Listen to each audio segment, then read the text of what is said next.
Hello, and welcome to Conversations with Grandma Polly. How y'all doing today? Y'all all right out there? We appreciate each and every person joining us this evening, and we would like to extend a special thanks to our new followers. Today, I'd like to remind you that September is Sickle Cell Awareness Month. Did you know sickle cell is a disease affecting approximately 90,000 people of color alone in the United States? Now that's something to think about.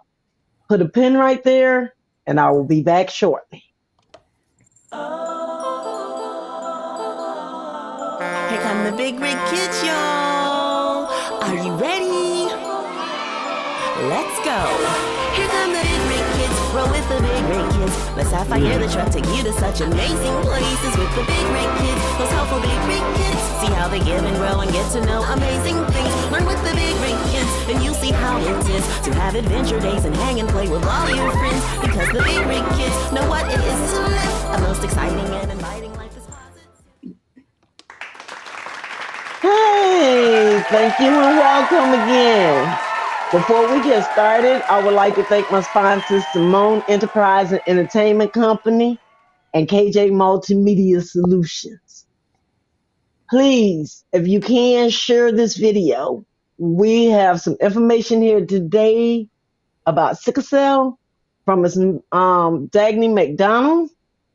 Share this video because through it all, you may gain some insight. Help us welcome Ms. Dagny McDonald. Tonight's guest, Dagny McDonald, is a resident of Charlotte, North Carolina, with her husband Hans and their two sons, Hans II and Jensen. Dagny is a producer for NBC News and also serves as the chair and co-founder of the Sickle Cell Partners of the Carolinas, a nonprofit established in 2009 to support patients and families affected by sickle cell disease.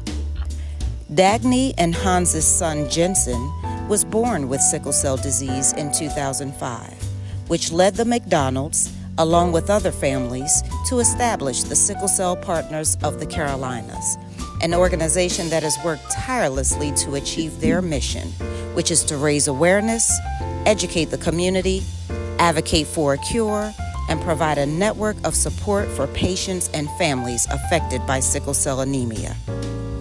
The McDonalds and the SCOPC have a vision of a world that will one day be free of sickle cell anemia and other related inherited blood disorders by providing an open, honest, and continuing dialogue for a cure for those who are challenged with sickle cell, and through partnerships with individuals and organizations committed to making a difference in the lives of patients and families affected by sickle cell anemia.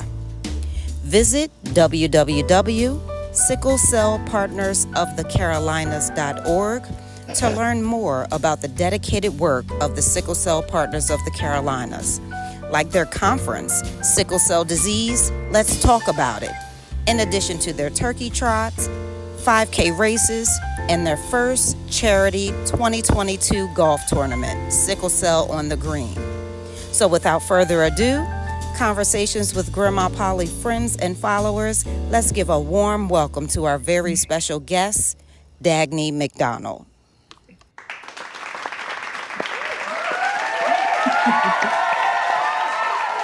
Hello, Miss Dagny. How are you? Hello, Miss Polly. I am doing well. Wow. Thank you for such a warm introduction. Thank you. You're more than welcome. And before we go into the questions, I want to share a little story about how you and I met. You know, when I started the books, actually, this is the first book. And this is how, Miss Dagny, I met. There was an ad on Facebook where they were talking about a sickle cell conference, a sickle cell walk. So I decided, wait a minute, my first book highlights Maria, Mhm. who has Yes, sickle cell, And Maria is Hispanic. I wanted to dispel the myth that only Black people Mm-hmm. get sickle Only Black cell. people. And I met a couple of Hispanic people who had sickle cell. So that's how we created this character. And Miss Dagny reached out to me and we partnered, I think 2 years before COVID hit. We did. We We did did. it We did. twice, I think in and 2016 and 2017, I think, or 20, yes, 2017, 2019, somewhere along in there. yeah, something along that way. And to know that what we created with the Big Rig Kid was such a big part of an organization that she runs because we wanted to let children know, it's not just Black people, it's Hmm. Hispanic people and people of color also. It's But before we, Caucasians as well. It's yes, Caucasians as well. Exactly. Exactly. yes, yes. So now we're going to go into the questions. Ms. Dagny, what is sickle cell disease? And what would you tell people about the experiences you had with this condition? Oh, wow. Well, before I get into that, I'd like to say thank you again. And thank you, all those years ago, writing a book for children that highlights this. Ay, ay, ay. I don't want to call it terrible because I don't want someone to think, oh, I was born with this terrible thing. But sickle cell disease is an inherited blood disorder. It is the most common genetic blood disorder. Google that. Google will tell you that sickle cell disease is the most common genetic blood disorder. Someone with sickle cell disease, red blood vessel, red blood vessels are nice and round. Nice round shape, they move through your body, all parts of your body with no problem at all. A person who has sickle cell disease, they have that disease because they inherited two genes from their parents that causes them to have the disease of sickle cell disease.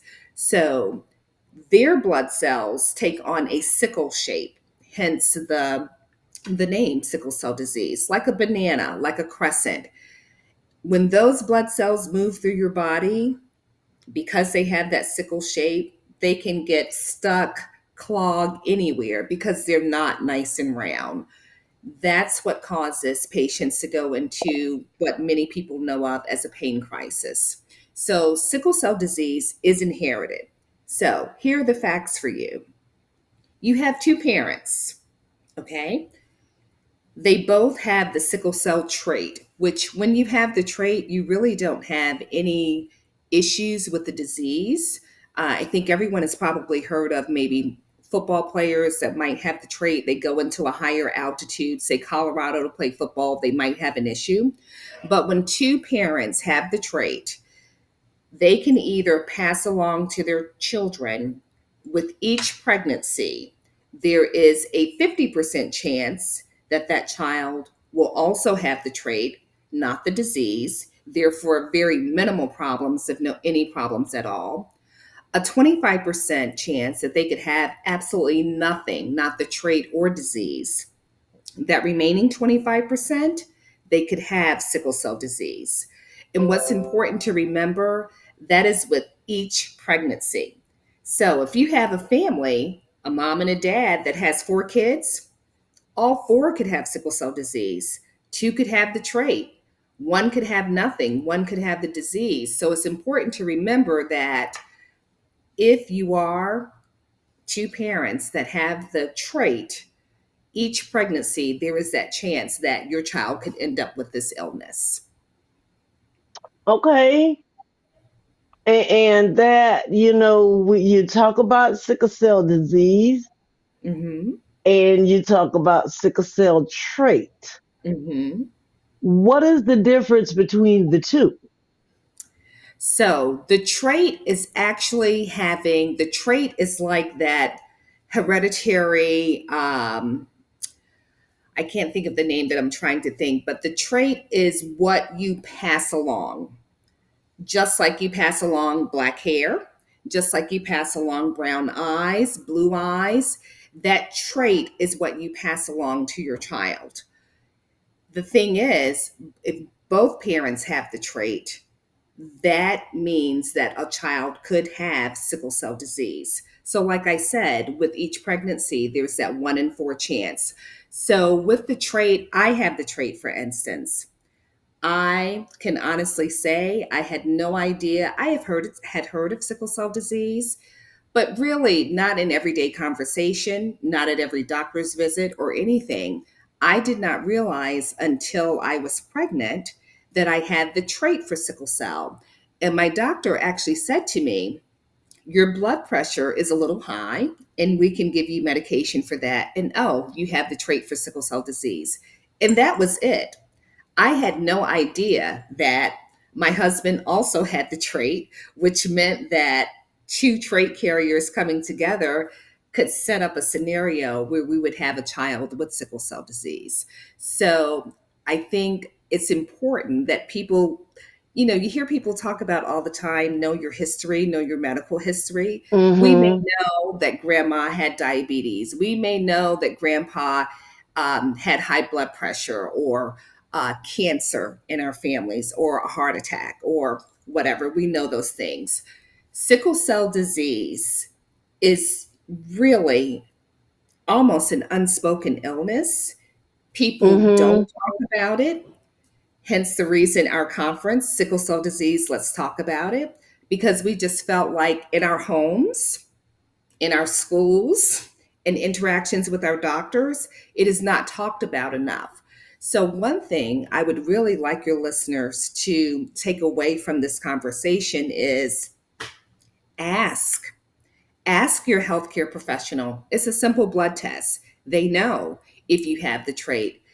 Ask your partner. It may be a serious situation that you may not want to broach, but I can tell you, our son is 17 years old, and boy, oh boy, if we could have prevented any of this, not necessarily coming together as two parents wanting to have a child, but just being aware and being educated about what we would be facing with our child, things would have been a whole lot easier.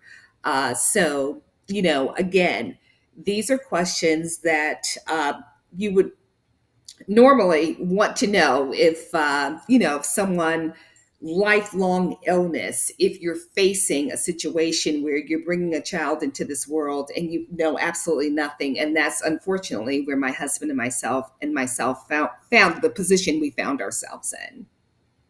And I heard you when you say that you didn't even know you had the trait until you got pregnant.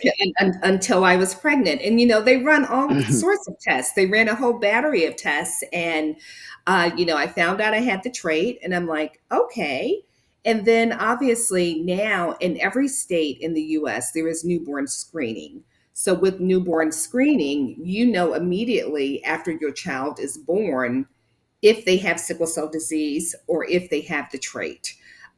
For us, our local health department notified us through the mail with a letter. For instance, our older son, we were notified that he has the trait. Our younger son, we didn't even have to wait for the letter to come. The pediatrician called to let us know because, to new parents, that's a blow. To any parents, that might be a blow to know your child has an illness that could be life threatening. So, obviously, very concerning and just very sort of like, oh my gosh, I can't believe this is happening, that sort of thing. Right. Because I met a young man not too long ago, and I didn't want to question him much. Sometimes we don't want to ask questions We because we don't don't. want to make people feel uncomfortable. Uncomfortable, exactly. And I've known him all of my life. Had Hmm. never been sick Hmm. as far as I could remember back. Hmm. And he wasn't looking good and he wasn't feeling well. And he told me, he said, I just found out, he's 52, Oh my, wow. that he has sickle cell. Well, I will tell you, thank God he is 52 because do you know how many people that have sickle cell disease that don't even make it into their 50s? I mean, that's a Right. blessing, and especially him not knowing.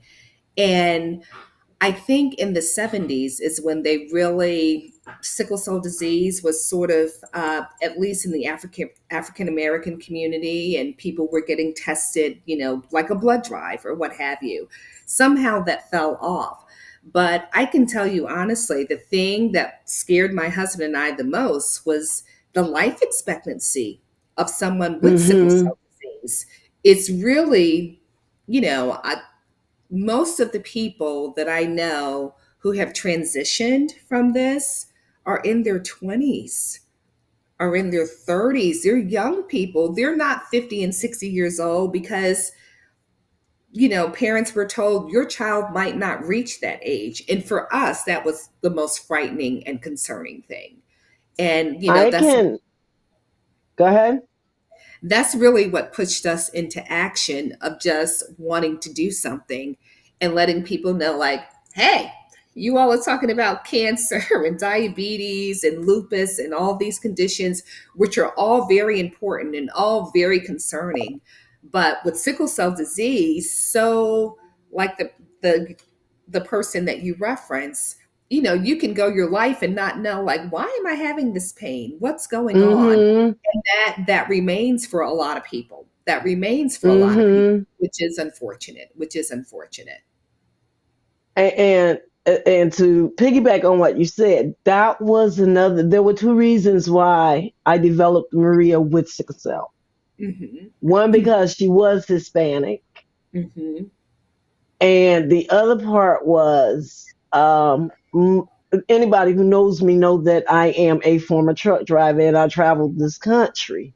Hmm. And you're always either listening to Sirius XM radio or the local radio station in whatever town you're going through.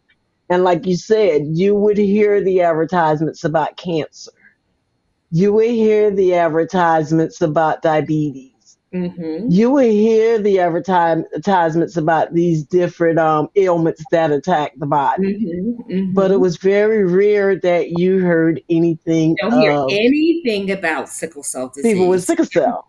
Mm-mm. Mm-mm. And that's a whole nother story over there because I felt like if it was a disease that was predominant in all races, Hmm. Hmm. I feel like sickle cell would have gotten more attention, but Absolutely more because attention. Yes. Yes. it's us who it affects the most. Exactly. And you know what? And part of that too, part of that is to, you have to think about African American people. We don't want you in our business.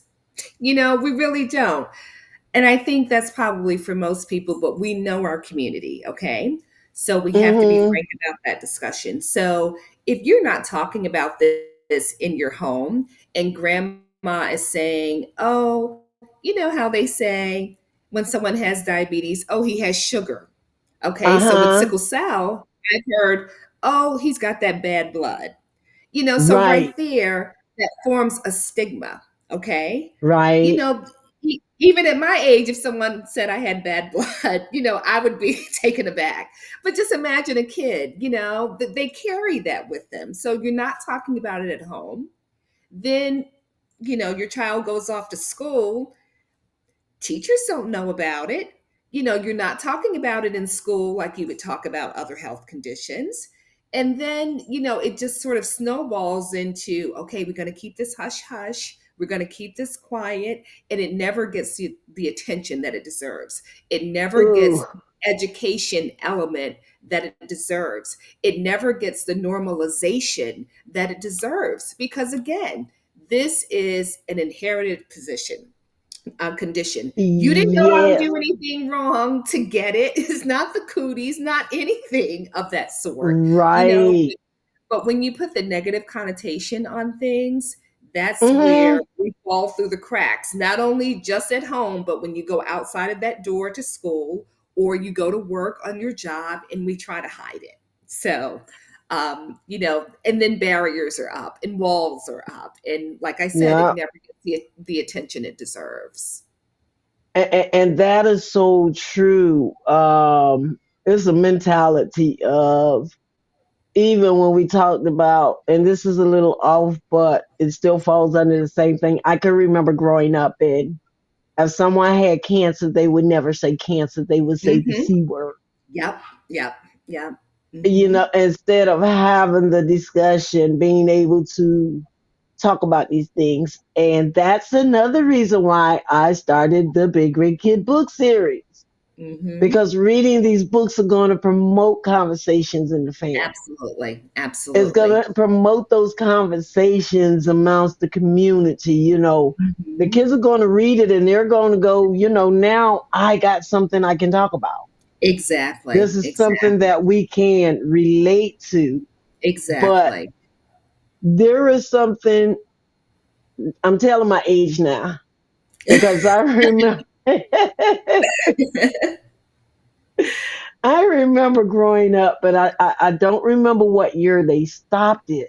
But I Mm-hmm. remember they used to, in order to get married, before you could get a marriage Mm-hmm. certificate, Mm-hmm. both people had to go and have a blood A test. blood test. Mm-hmm. And they would test it for sickle cell and sexually transmitted diseases and Mm-hmm. all those things. But you could not get married without having that blood Blood test. test. Exactly.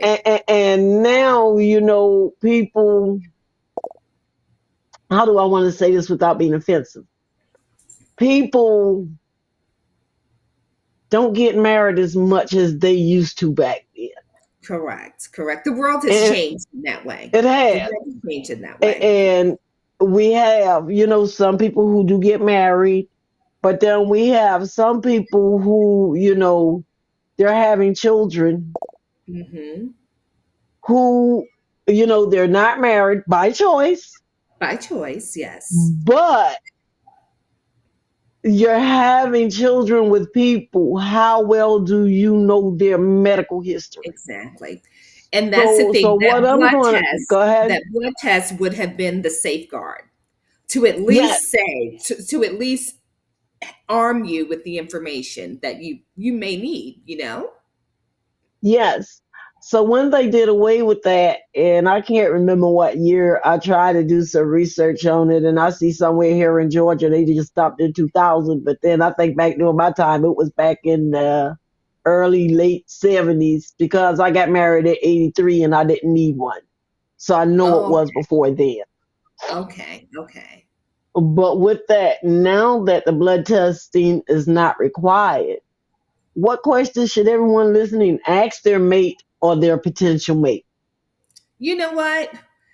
If you knew if you knew the heartache this condition could cause you, you better be asking outright, "Hey, have you ever tested for sickle cell trait?" Let me tell you, I'm just going to recount a little of the history that my husband and I have with this. Okay. All right. Our son is 17. He was born in 2005. So everything may not be in chronological order, but I am just going to relay some of the experiences that we have had. So hopefully someone will say, you know what? I need to know because guess what? You really Mm-hmm. do, based on my experience. Okay. So our son Jensen, born in 2005, he has SS, which is the most severe form of sickle cell disease, identified as the most severe. Jensen would have pain crisis when he was a baby, when he could not communicate to say, "Mommy, my leg hurts, my hand hurts, my stomach hurts," wherever the pain was. So, our hematologist, great doctor, our hematologist, and I think this is protocol in every hematology department where doctors work with sickle cell patients. If your child's fever is greater than 101.3, you need to take them to the emergency room because a fever is an indication that your body is trying to fight off something and is very important as far as sickle cell is concerned because you don't have those white blood cells, enough of those cells to fight off infection. I can't tell you how many times we have had to go to the emergency room when he was an infant. If they could not get the fever down, we would have to stay in the hospital. Jensen at So that went on, just for years and years and years. Just, oh, he has a fever, we can't get it down, we have to go in. It's a safeguard because you don't want to lose your child. That's the last thing. You don't want to lose your child. um, at 10 years old, Jensen had a hip replacement because the sickle cells had deteriorated his hip bone so much. Those cells constantly going that way deteriorated his hip bone to where he had to have a hip replacement. He was in a wheelchair for about 6 months because he could not walk. So, you go into school, you pull out the wheelchair. He's, in a wheelchair at school at 10 years old. We literally, because Jensen was so young, you don't put hips in a 10-year-old child. 10-year-old children do not get hip replacements. We literally had to petition the FDA, the Food and Drug Administration, through our doctor so that they could approve our son getting a hip replacement. That was at 10 years old. A couple of years after that, one year we were on vacation in Florida, and Jensen kept saying, I have a headache, I have a headache. And it was late at night, and the lights were off in the room. We turned on the lights. His head had swollen up like just a balloon almost. He looked like he had been in a boxing match. We go to the emergency room. They really had no idea what was wrong with him.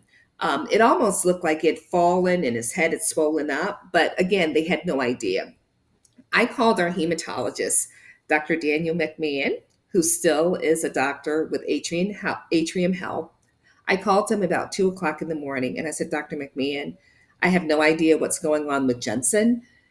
Immediately, he knew it was a bone infarction. What happened with Jensen at that juncture with sickle cell, a blood vessel burst in his skull. Thankfully, it was on top of the skull and not below.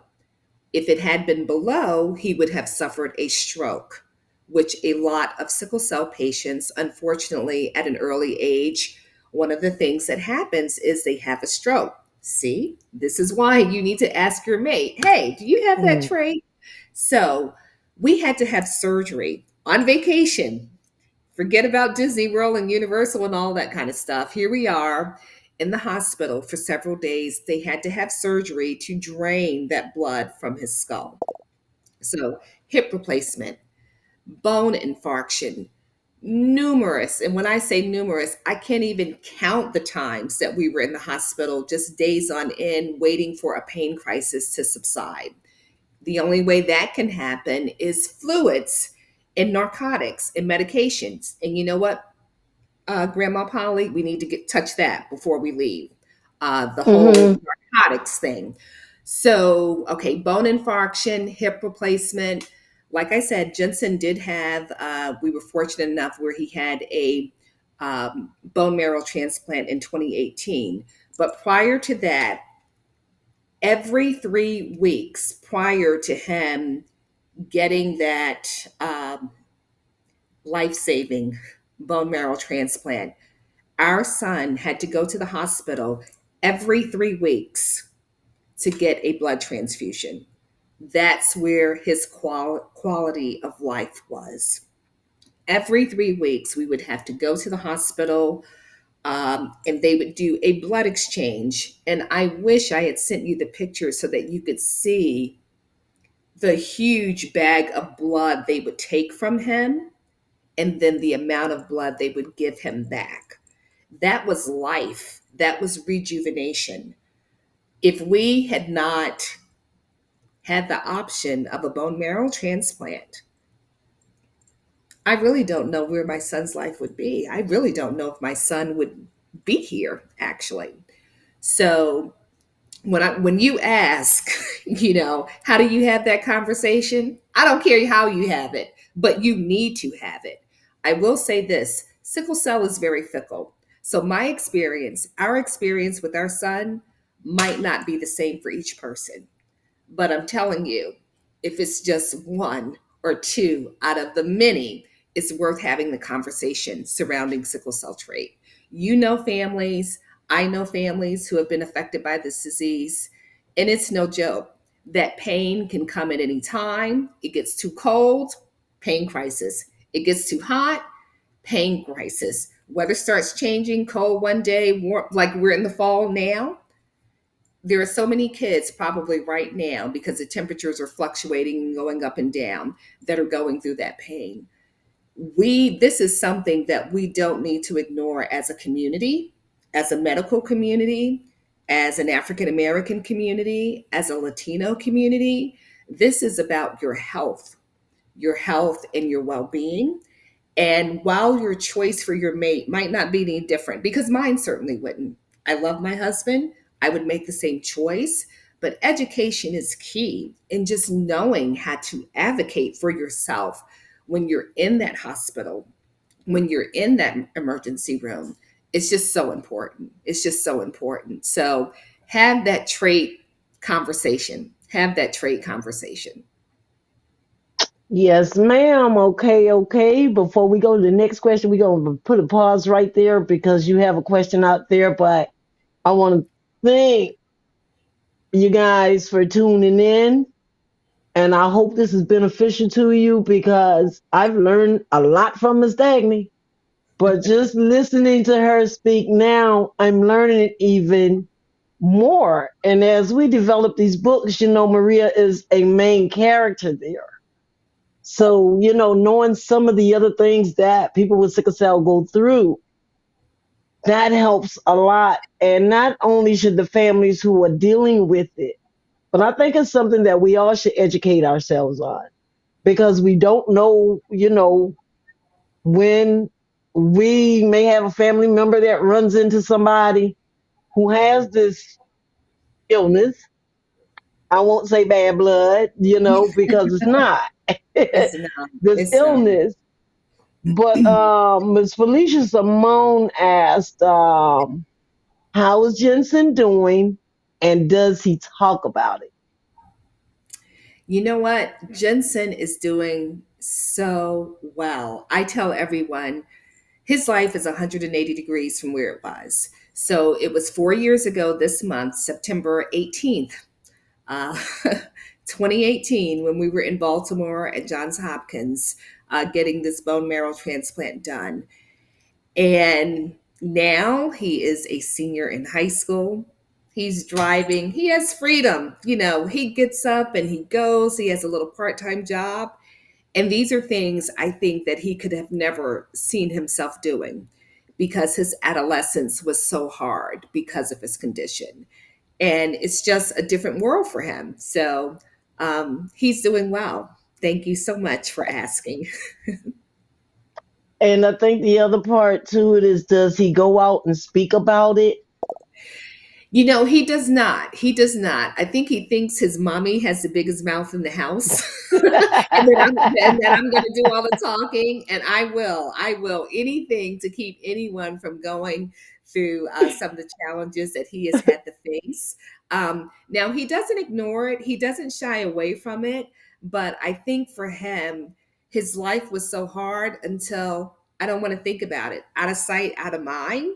And I think that's a Mm-hmm. great place for him to be, but to realize the blessing in going through that, to realize, from his pain and the pain of other families with whom we started this nonprofit, whom started Sickle Cell Partners of the Carolinas. Um, Mm-hmm. just knowing that something good came out of that pain that could help others, that's what we're striving to achieve. Even though his life is completely different, sickle cell will never leave me. It will be something I will always work towards, something I will always advocate for. And just yesterday, I dropped off stuff at the hospital for a couple of transplant patients. So, it's with us. It's our life's work for right now, I guess. That, yes, definitely. And see, what you did is what you took was, when we talked about these were things that you did that families did not talk about back then. Mm-hmm. But you took what most people would deal with as a stigma Mm-hmm. and used it for the good to where you're helping your son and others too. But um the thing with that, it is awesome. I remember meeting can't remember his name right now, but the first event that I partnered with you on. And I remember you guys were having the conference over there, and I was over here with the kids, and we were talking about the book, the story, and this little girl, I can't remember her name right now. I know her parents, but I just can't remember her name. And she started telling me how she has sickle cell and how there are certain things that she can't do. And, Mm-hmm. when it's like self care. Exactly. It was like she know when she was at school, there were certain things that she couldn't do, certain things that she couldn't get involved in. She knew if the Mm-hmm. classroom was too cold, she had to have her coat. She knew Absolutely. that there were certain instances where she couldn't get wet. And I'm saying, even when the children are young, They have to take they on have that to be, responsibility for that health, for their yeah, health. They have to take on that responsibility for their health. Absolutely. they have to be educated so young Mm-hmm. about the battles that they're dealing with. Mm-hmm. And she was just so sharp. I mean, she was just rolling it off. I got sickle cell, and she was just telling her story. And there was another kid in there. I have sickle cell, and I'm like, they speak And that's like the adults. beauty. Yes, and that's the beauty of those conferences, that interaction, not only for children, because children need to see that, but you know what? Adults do too. Yes, Adults do too. You know, adults need to see that their child can live and thrive, and for adults living with sickle cell disease need to see that, you know what, I'm not the only person with this living in isolation or living in pain. That was the entire beauty of that conference. I think one of the years that you were there, 2017, is when we had the president of Howard University, yes, Dr. Wayne Frederick, who is a yes, man living with sickle cell disease. And I was elated when he accepted our opportunity, accepted our invitation for the speaking opportunity to address our crowd, because I wanted to see, especially our young people, but also our adults, that here is a man that's leading a major university in the country, major African American university, but major university, period, who is powerful, who is a doctor, who started college at the age of 16, who has accomplished so mm-hmm, much. People need to see that example, because oftentimes, you can have anything and use it as a crutch, or you can have anything yes, and use it to really punch, and really fight. And he was dynamic. He was just great. And he did say, I remember him saying that he doesn't like to talk about his sickle cell very much.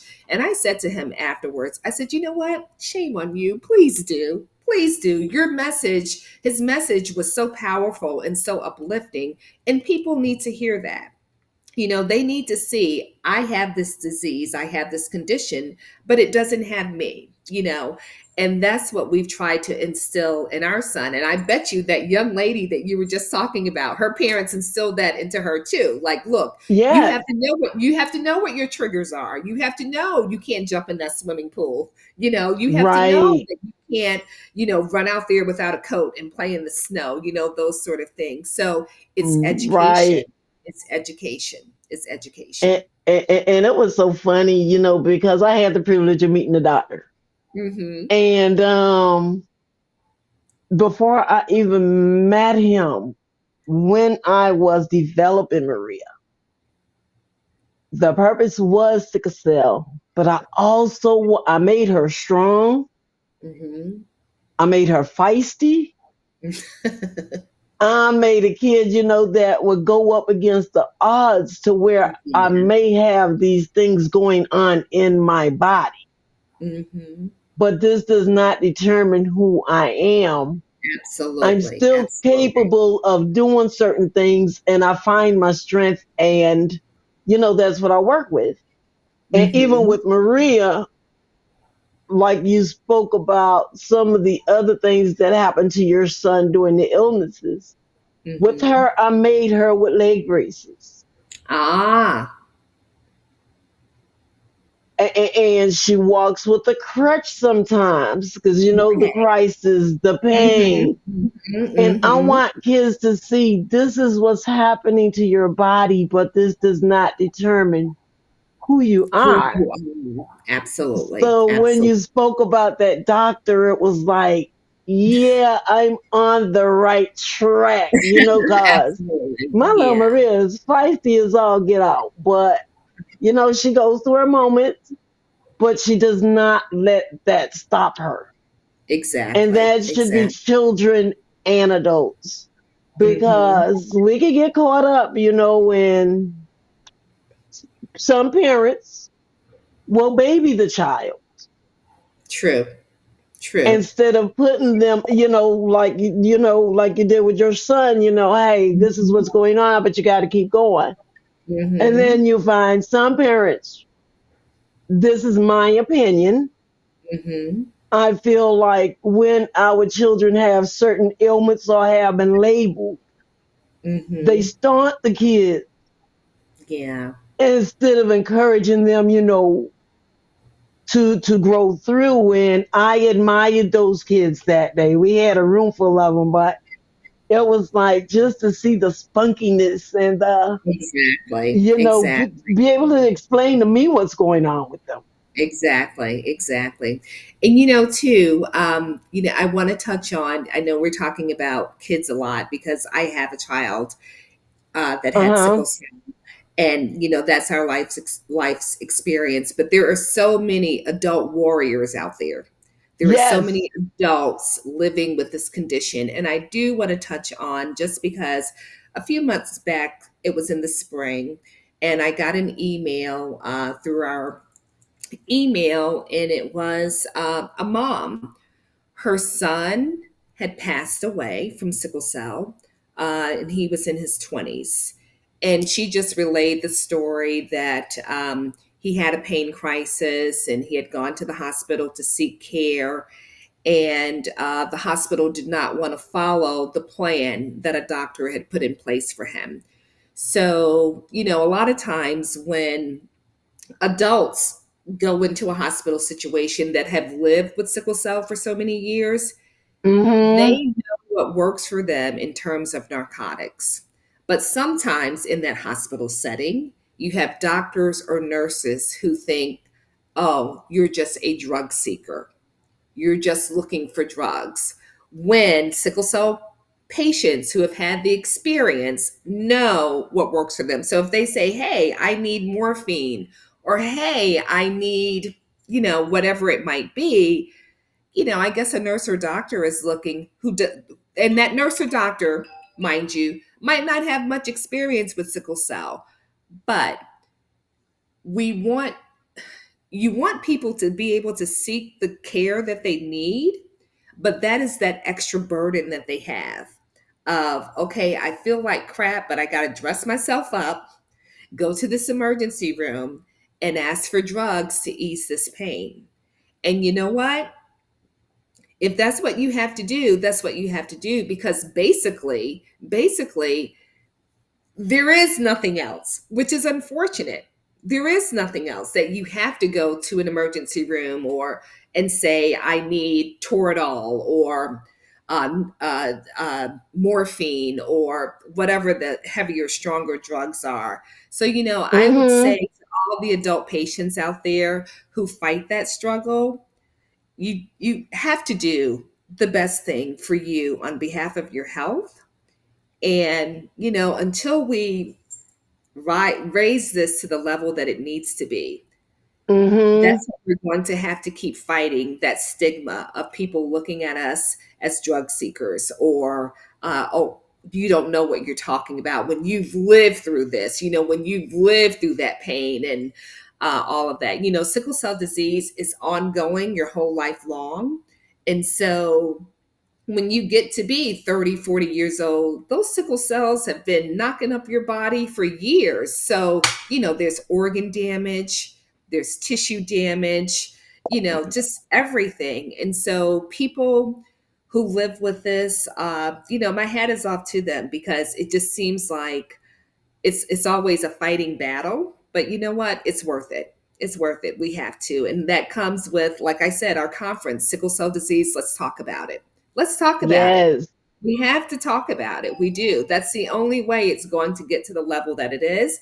And we've been living in a pandemic for the last couple of years. And with COVID will get everything now, and it'll just knock sickle cell down further. But hey, let's not stop. We have to keep raising the level, raise this condition to a level where people are watching, where parents are informed what's going on with their children, where pharmaceutical companies are making cure paths. Not everyone can afford to have a bone marrow transplant. Not everybody. I mean, your physical body, if you're an adult, Right. your organs may not be strong enough to survive a bone marrow transplant. So, we have to keep this at a level where people are talking about it. Pharmaceutical companies are talking about it, and we're not afraid to have the discussion about this pain. We're not afraid. Right, right, right, right, right. And before we go into that last question, I want to challenge everybody out here who's watching this, and I want y'all to challenge your family, your friends, your community. This is Sickle Cell Month. Not just this month, but because it's Sickle Every Cell Month. month. Yeah. I need y'all, if you can, because they won't take my blood because I was in Germany doing the mad cow disease. Ah, But I never had mad cow, but they but still, blocked the out a possible period exposure. that they won't let us donate blood. But I encourage people, go out, donate, go and donate only one penny of your blood Absolutely, to save absolutely, up to three people. absolutely, And, absolutely. and if you never gave, and you go, you might just find out you're an ambassador. Because I had my oldest daughter is an ambassador. You that person that has that blood that anybody can take, Exactly. and it's And stronger for people with sickle cell. So I'm saying, do it for the people. Even if you don't exactly, have it in your family, please go out and donate blood. If they would take it exactly. from me, I would. And I'm not talking about these plaza places where you go and get paid for it. Your Red Crosses, your local blood centers. And a lot of Please those go out. centers, exactly, and a lot of those centers have programs that are designated for sickle cell patients. So you can say, Mm-hmm. I want my donation to go to your sickle cell blood bank, and that will Mm-hmm. be given to a sickle cell patient. The other thing, too, when it comes to transplant, I know that everyone has heard of Be the Match in different organizations. Mm-hmm. A lot of times, families run into issues where they cannot get a bone marrow transplant is because Mm-hmm. they don't have a match in their family. So, Mm-hmm. Be the Match is a simple swab of your cheek. That's all it is. It's not Mm-hmm. a needle, it's a simple swab of your cheek that goes into a registry. And you never know, you could be the match for someone who needs a bone marrow transplant. I was my son's donor. I can tell you it is an operation. But you know what? If they can live through sickle cell, you can get through that minimal operation of them taking the Mm-hmm. necessary cells from you to help someone have a better quality of life and cure them of this illness for sure. Yes, yes, yes. And I still challenge y'all. I'm challenging y'all to go out and make this donation. Because when I was in Charlotte, and this is the one thing about Atlanta, I'm getting back here now, but in Charlotte, the kids and I will organize 2 blood drives a year with Carolina Blood Mhm. Center. Mhm. Mhm. So, Mhm. when I hear people say, "Oh, I don't have any money, I can't help, I can't You donate can do blood, that. Mhm. but I can recruit other people to do it." Absolutely. Absolutely. That's a So great way to go. there's always something we can do.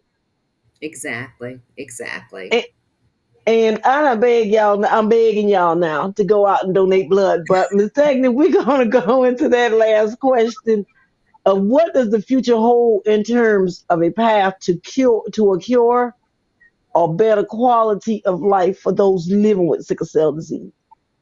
Okay. So for patients now, and it has been for several years because our son took this medication, hydroxyurea. I know there are a lot of people that they're adverse to medicine and they don't want to take medicine. Hydroxyurea is a medication that is given to sickle cell patients that makes their quality of life a lot better. It helps those blood cells stay nice and round. So for I know that you have to be a certain age. I'm not exactly sure, but for those out there that may have a child that is not on that medication, that is certainly an option, as well as for adults as well. So it's not just your folic acid, which you can buy in a grocery store. That certainly helps, but hydroxyurea is a prescribed medicine.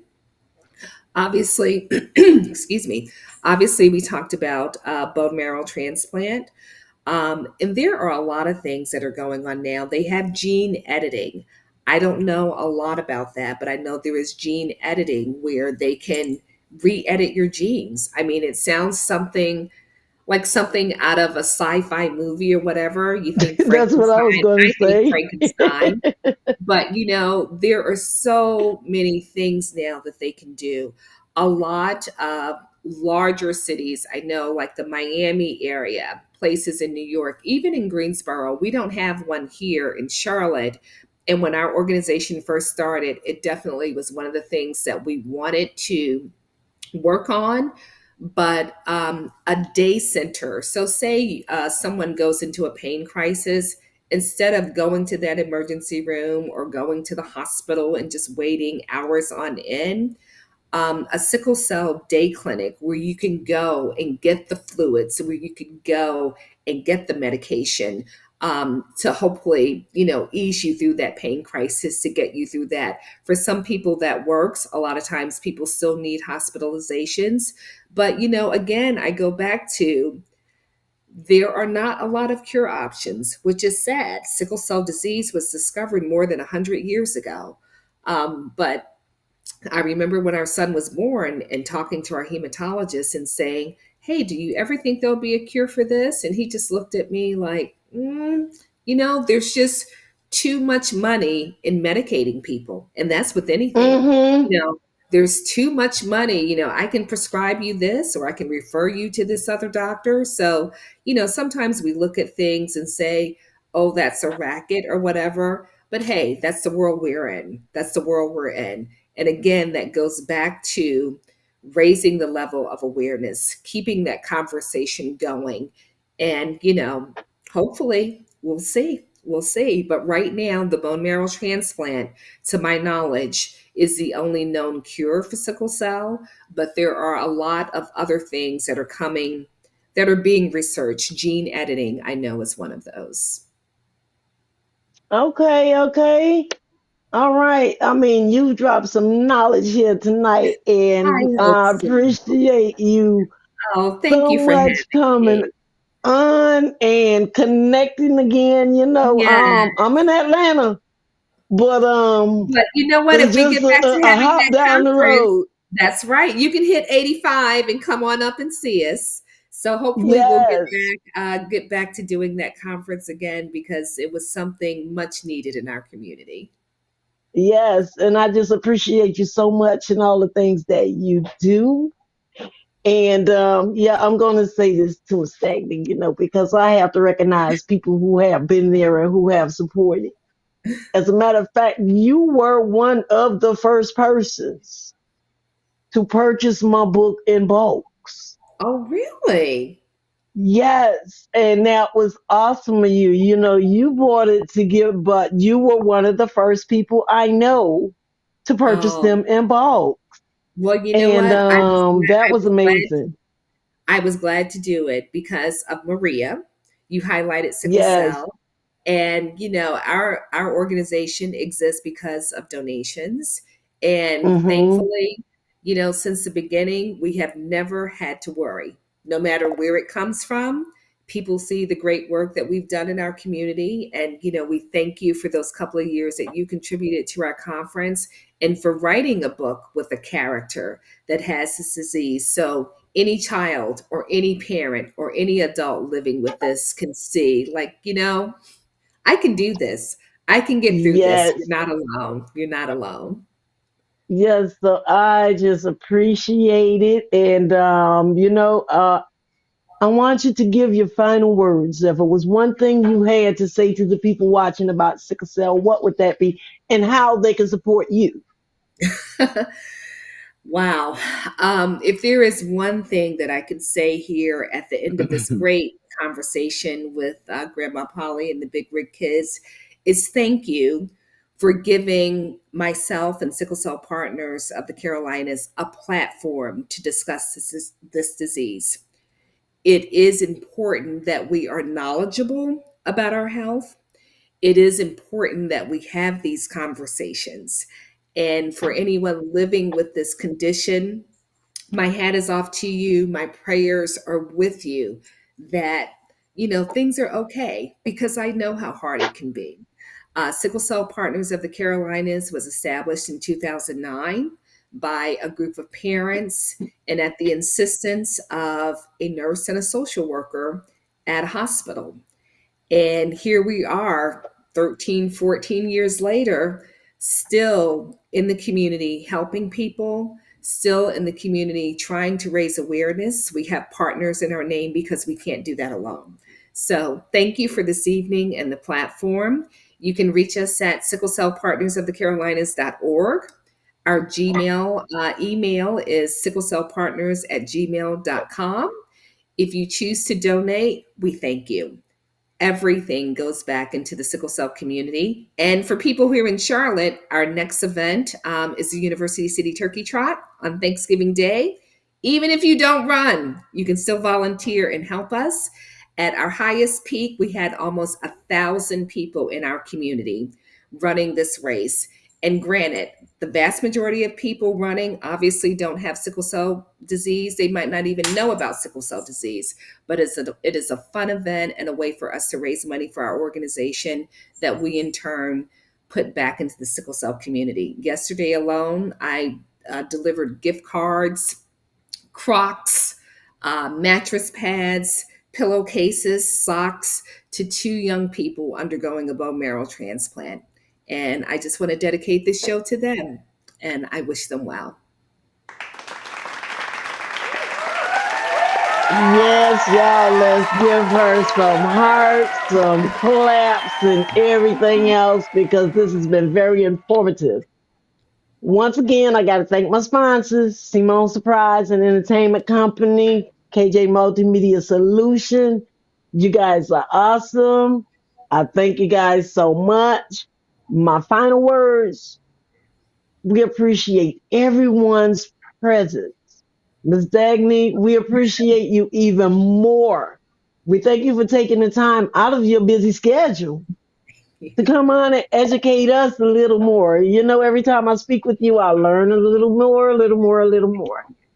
And if there's anyone out there, who's interested in the book, 'cause it's 4 books now, but this is the one that we highlight sickle cell. You can go to my website, www.thebiggraykids.org. And I just thank everybody once again. Next week, make sure you guys tune in because we have a husband and a wife who's coming on. The wife survived domestic violence as an adult. The husband was in a situation where he saw his mom go through domestic violence. And that's another thing that's huge in our community too that needs to be addressed.